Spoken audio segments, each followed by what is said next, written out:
ಸ್ನೇಹಿತರೆ, ಆರೋಗ್ಯ ಇಲಾಖೆಯಲ್ಲಿ ಖಾಲಿ ಇರುವಂಥ ಹಾಸನ ಡಿಸ್ಟಿಕಲ್ಲಿ ಕೆಲವೊಂದಿಷ್ಟು ಹುದ್ದೆಗಳು ಖಾಲಿ ಇದ್ದಾವೆ. ನೋಡ್ಬೋದು, ಇಲ್ಲಿ ಹಾಸನ ಜಿಲ್ಲೆ, ಹಾಸನ ಡಿಸ್ಟಿಕ್ ಆಫೀಸಿಯಲ್ ವೆಬ್ಸೈಟ್ನಲ್ಲಿದ್ದೀನಿ.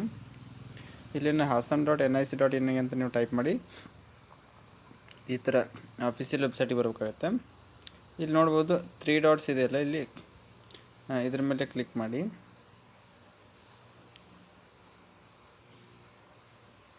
ಇದ್ರ ಮೇಲೆ ಕ್ಲಿಕ್ ಮಾಡಿದ ತಕ್ಷಣ ಇಲ್ಲಿ ನೋಡ್ಬೋದು ನೇಮಕಾತಿ ಅಂತ ಇರುತ್ತಲ್ಲ, ಇದ್ರ ಮೇಲೆ ಕ್ಲಿಕ್ ಮಾಡಿ.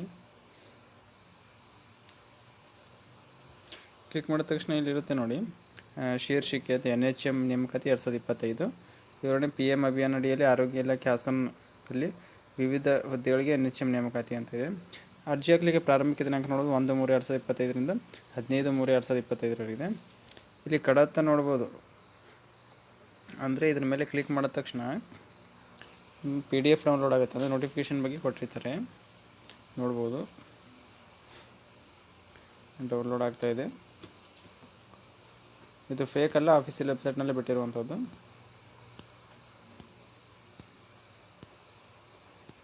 ಒಂದು ನಿಮಿಷ ಓಪನ್ ಆಗುತ್ತೆ.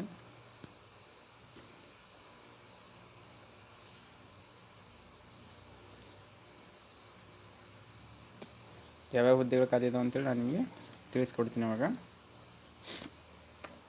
ಹಾಸನ ಡಿಸ್ಟ್ರಿಕ್ನವ್ರು ಯಾರ್ಯಾರಿದ್ರು ಅಲ್ಲಿ ಸುತ್ತಮುತ್ತಲು ಅಪ್ಲಿಕೇಶನ್ ಹಾಕ್ಬೋದು.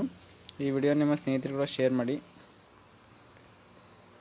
ಅದೇ ರೀತಿ ನಾವು ಮಾಡುವಂಥ ವಿಡಿಯೋಸ್ ನೋಟಿಫಿಕೇಷನ್ ಬೇಕು ಅಂದರೆ ನಮ್ಮ ಚಾನಲ್ನ ಸಬ್ಸ್ಕ್ರೈಬ್ ಮಾಡ್ಕೊಳ್ಳಿ. ಹಾಗೆ ನಿಮ್ಮ ಸ್ನೇಹಿತರಿಗೆ ಕೂಡ ಶೇರ್ ಮಾಡಿ.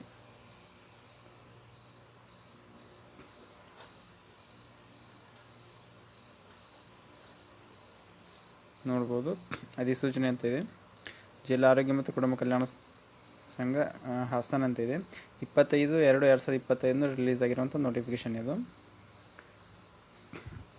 ಅಂದರೆ ಹಾಸನ ಜಿಲ್ಲೆ PM ಅಭಿಯಾನ ಯೋಜನೆ ಅಡಿಯಲ್ಲಿ ಹೊಸ 7 ನಮ್ಮ ಕ್ಲಿನಿಕ್ಗೆ ಸ್ಥಾಪಿಸಲು ಅವಶ್ಯಕತೆ ಇರುವ ಮಾನವ ಸಂಪನ್ಮೂಲ ರಾಷ್ಟ್ರೀಯ ಆರೋಗ್ಯ ಅಭಿಯಾನದ ಗುತ್ತಿಗೆ ನೇಮಕಾತಿ ಮಾರ್ಗಸೂಚಿ ಅನ್ವಯ ಗುತ್ತಿಗೆ ಆಧಾರದ ಮೇಲೆ ಷರತ್ತು ಮತ್ತು ನಿಬಂಧನೆಗಳು ಒಳಪಟ್ಟ 28 ಹುದ್ದೆಗಳಿದ್ದಾವೆ ಸ್ನೇಹಿತರೆ. ನಮ್ಮ ಕ್ಲಿನಿಕಲ್ಲಿ 28 ಹುದ್ದೆಗಳನ್ನು ನೇಮಕ ಮಾಡ್ಕೋತಾ ಇದ್ದಾರೆ. 7 ಕ್ಲಿನಿಕ್ಸ್ಗಳು ಓಪನ್ ಮಾಡ್ತಾ ಇದ್ದಾರೆ. ರೋಸ್ಟರ್ ಕಮ್ ಮೆರಿಟ್ ಆಧಾರದ ಮೇಲೆ ನೇಮಕಾತಿ ಮಾಡ್ಕೋತಾ ಇದ್ದಾರೆ. ಇಲ್ಲಿ ನೋಡ್ಬೋದು, ಅರ್ಜಿ ಸಲ್ಲಿಸಲಿಕ್ಕೆ ಪ್ರಾರಂಭಿಕ ದಿನಾಂಕ 1/3/2025 ಇದೆ. ನಾಳೆ ಸ್ಟಾರ್ಟ್ ಆಗುತ್ತೆ. ಕೊನೆಯ ದಿನಾಂಕ 15/5/2023 ಇದೆ. ಇದೇ ವೆಬ್ಸೈಟಲ್ಲಿ ನೀವು ಲಿಂಕ್ ಇರುತ್ತೆ, ಅದ್ರ ಮೇಲೆ ಕ್ಲಿಕ್ ಮಾಡಿ ಅಪ್ಲಿಕೇಶನ್ ಹಾಕಬೇಕು. ದಾಖಲೆ ಪರಿಶೀಲಿಸುವಂಥ ದಿನಾಂಕ 21/3/2025ಕ್ಕೆ ನೀವು ಏನು ಮಾಡಬೇಕು ಅಂತ ಹೇಳಿದ್ರೆ ಹೋಗಿ ಡಾಕ್ಯುಮೆಂಟ್ ವೆರಿಫಿಕೇಷನ್ ಮಾಡಿಸ್ಬೇಕಾಗತ್ತೆ ಸ್ನೇಹಿತರೆ. ಪ್ರತ್ಯೇಕವಾಗಿ ಅಭ್ಯರ್ಥಿಗಳಿಗೆ ದಾಖಲಾತಿ ಪರಿಶೀಲನೆಗಾಗಿ ಯಾವುದೇ ಮಾಹಿತಿ ನೀಡಲಾಗುವುದಿಲ್ಲ. ಮೇಲಿನ ದಿನಾಂಕದ ದಾಖಲೆ ಪರಿಶೀಲನೆ ಈ ಕಚೇರಿಗೆ ಹಾಜರಾಗಲು ತಿಳಿಸಿದೆ. ಅರ್ಜಿ ಸಲ್ಲಿಸಿ ದಾಖಲಾತಿ ಪರಿಶೀಲನೆಗೆ ಹಾಜರಾಗದ ಅಭ್ಯರ್ಥಿಗಳನ್ನು ಗುತ್ತಿಗೆ ನೇಮಕಾತಿ ಪ್ರಕ್ರಿಯೆಗೆ ಪರಿಗಣಿಸಲಾಗುವುದಿಲ್ಲ. ಅಂದರೆ ಅವರು 15ನೇ ತಾರೀಕು ಒಳಗಡೆ ಅಪ್ಲಿಕೇಶನ್ ಹಾಕಬೇಕು. ನೆಕ್ಸ್ಟ್ 21ನೇ ತಾರೀಕಿಗೆ ಅವರು ಡಾಕ್ಯುಮೆಂಟ್ ವೆರಿಫಿಕೇಷನಿಗೆ ಹೋಗಬೇಕು. ಇಲ್ಲ ಅಂದರೆ ನಿಮ್ಮ ಅಪ್ಲಿಕೇಶನ್ ರಿಜೆಕ್ಟ್ ಆಗುತ್ತೆ ಅಂತ ಹೇಳಿದ್ದಾರೆ. ಪ್ರತ್ಯೇಕವಾಗಿ ಯಾರಿಗೂ ಡಾಕ್ಯುಮೆಂಟ್ ವೆರಿಫಿಕೇಷನ್ ಬನ್ನಿ ಅಂತ ಅವ್ರು ಹೇಳೋದಿಲ್ಲ. ನೆಕ್ಸ್ಟ್ ನೋಡ್ಬೋದು, ಮೆಡಿಕಲ್ ಆಫೀಸರ್ ನೋಡ್ಬೋದು.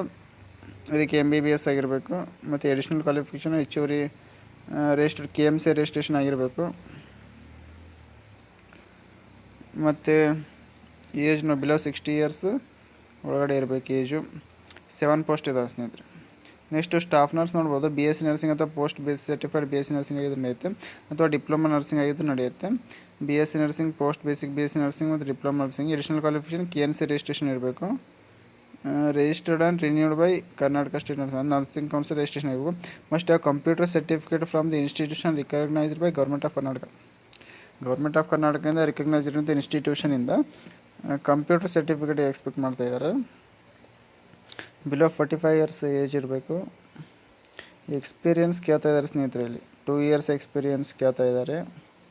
ಮತ್ತು ಫೀಮೇಲ್ ಕ್ಯಾಂಡಿಡೇಟ್ಸ್ ಓನ್ಲಿ ಅನ್ನೋ ಇಲ್ಲಿ ನೋಡಿ, ಇಲ್ಲಿ 7 ಪೋಸ್ಟ್ ಯಾರಿಗಿದಾವೆ ಅಂತ ಹೇಳಿದ್ರೆ ಅದು ಫೀಮೇಲ್ಸ್ಗೆ ಇದ್ದಾವೆ. ಎಲ್ಲನೂ ಫೀಮೇಲ್ಸ್ಗೆ ಕೊಡ್ತಾ ಇದ್ದಾರೆ. 7 ಪೋಸ್ಟ್ ಇದ್ದಾವೆ, ಅದು ಫೀಮೇಲ್ಸ್ ಅಂತ ನೋಡಿ. ಮತ್ತು 2 ಇಯರ್ಸ್ ಎಕ್ಸ್ಪೀರಿಯನ್ಸ್ ಎಕ್ಸ್ಪೆಕ್ಟ್ ಮಾಡ್ತಾ ಇದ್ದಾರೆ. ಮತ್ತು ಲ್ಯಾಬ್ರೋಟರಿ ಟೆಕ್ನಿಷಿಯನ್ ನೋಡ್ಬೋದು. ಎಸೆನ್ಷಿಯಲ್ ಕ್ವಾಲಿಫಿಕೇಷನ್ ನೋಡ್ಬೋದು. ಇದಕ್ಕೆ ಎಸ್ ಎಲ್ ಸಿ ಅಥವಾ equivalent 3 years diploma certificate, D M L T ಆಗಿದ್ದು ನಡೆಯುತ್ತೆ, ಎಸ್ ಎಲ್ ಸಿ ಮೇಲೆ ಅಥವಾ ಸೈನ್ಸ್ ಮೇಲೆ ಆಗಿದ್ದು ನಡೆಯುತ್ತೆ. ಮತ್ತು ಕಂಪ್ಯೂಟರ್ ಸರ್ಟಿಫಿಕೇಟ್ ಇಲ್ಲಿನ ಎಕ್ಸ್ಪೆಕ್ಟ್ ಮಾಡ್ತಾ ಇದ್ದಾರೆ. Must have certified of Karnataka state paramedical board, ಅಂದರೆ ಅದು ರಿಜಿಸ್ಟ್ರೇಷನ್ ಮಾಡ್ತಾರೆ ಅವರು ಕೂಡ, ಆ ರಿಜಿಸ್ಟ್ರೇಷನ್ ಸರ್ಟಿಫಿಕೇಟ್ ಇರಬೇಕು ಪ್ಯಾರಾಮೆಡಿಕಲ್ ಬೋರ್ಡಿಂದು. ಮತ್ತು ಎಕ್ಸ್ಪೀರಿಯೆನ್ಸ್ ಇಲ್ಲಿನೂ ಎಕ್ಸ್ಪೆಕ್ಟ್ ಮಾಡ್ತಾರೆ ಸ್ನೇಹಿತರೆ, 2 ವರ್ಷ ಎಕ್ಸ್ಪೀರಿಯೆನ್ಸ್ ಇರಬೇಕು. 7 ಪೋಸ್ಟ್ ಇದ್ದಾವೆ. ಹೆಲ್ತ್ ಇನ್ಸ್ಪೆಕ್ಟರ್ ನೋಡಿ, ಜೂನಿಯರ್ ಹೆಲ್ತ್ ಅಸಿಸ್ಟೆಂಟ್, ಇಲ್ಲಿ 7 ಪೋಸ್ಟ್ ಇದ್ದಾವೆ.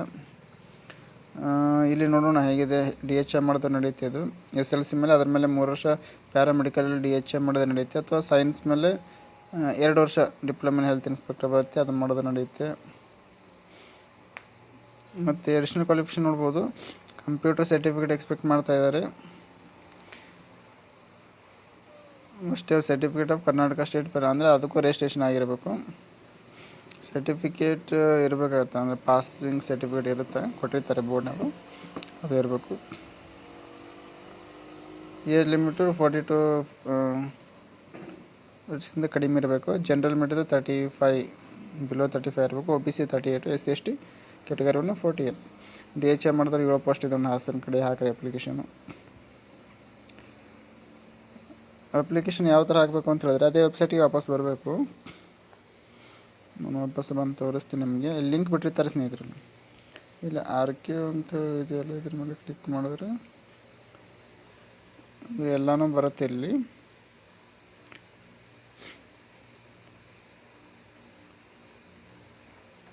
ಅಂದರೆ ಇಲ್ಲೇ ಲಿಂಕ್ ಬಿಡ್ತಾರೆ, NHM ತಾತ್ಕಾಲಿಕ ಆಯ್ಕೆ ಬಿಟ್ಟು, ಇದು ಬೇರೆ. ಇದು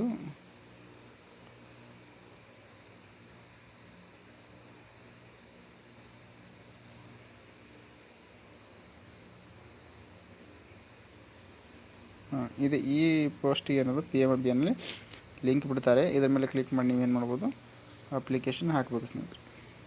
ಮತ್ತೇನೋ ಅಪ್ಡೇಟ್ಸ್ ನಾನು ತಿಳಿಸ್ತಾ ಇರ್ತೀನಿ. ನಾವು ಮಾಡೋಂಥ ವಿಡಿಯೋಸ್ ನೋಟಿಫಿಕೇಶನ್ ಬೇಕಂದ್ರೆ ನಮ್ಮ ಚಾನಲ್ನ ಸಬ್ಸ್ಕ್ರೈಬ್ ಮಾಡಿ.